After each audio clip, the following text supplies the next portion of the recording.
Yes! Marvel has a brand new event! Oh, there's a tie-in comic. Oh, and there's another tie-in comic. And another.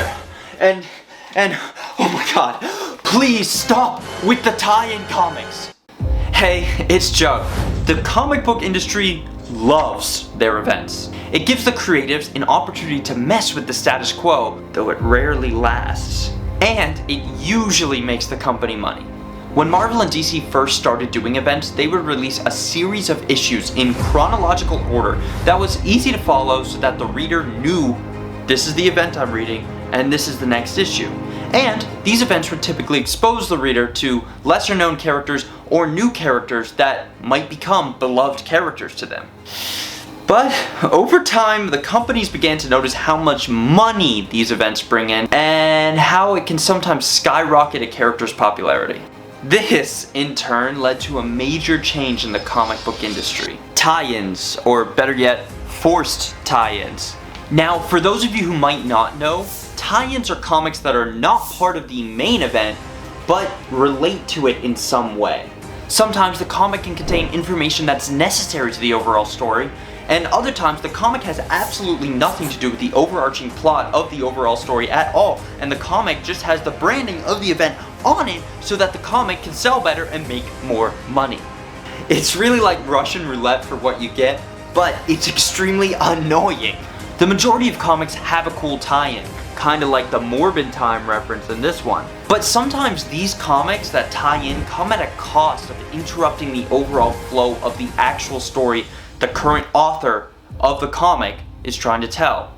This often leads to issues feeling out of place. I mean, if I'm reading something like Daredevil, and let's say issue 14 ends with the author revealing Bullseye's back, and then issue 15, now Daredevil's fighting slugs in Wisconsin. Something feels out of place. That example never happened, but if you want to steal it, Marvel, go ahead.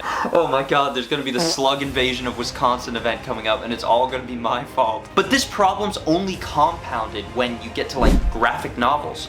Right now, people are writing comics for the graphic novels, which collect issues 1 through 5, 6 through 10, etc. So when you're reading the graphic novels and you suddenly come across this random issue, it feels out of place. But why? What's the point? Well, it's usually to try to pump readers into a dying book or to try and bolster the sales of an ongoing event. However, sometimes they just do it because they can. For example, Iron Man, Captain America, Spider-Man, and the Fantastic Four all had tie-ins in Avengers Disassembled, which had nothing to do with the storyline. Also, the recent Fall of X storyline had Iron Man, Alpha Flight, Uncanny Spider-Man, and several other books tie in, but they really didn't have much related to the overall event. Even some of the most well-liked events in history, like Green Lantern's Blackest Night, had tons of tie-ins that you really didn't need to read.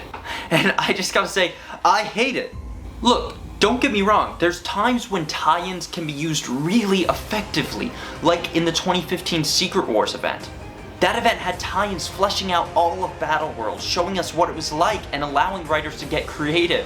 One tie-in for that book, Spider-Man Renew Your Vows, was so good, it actually got its own comic run after that. And yes, Secret Wars had a lot of tie-ins, some of which might have fallen into the category of not being needed.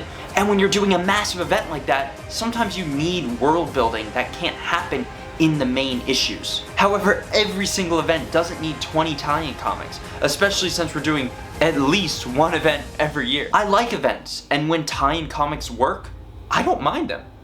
In fact, I usually enjoy them. But comics need to stop making tie-ins just for the heck of it. It makes things too convoluted and too confusing. I guess all of this is to say that I love comics, and I just want it to be easier for people to read comics. But what do you think? Let me know your thoughts in the comments below, and thanks for watching.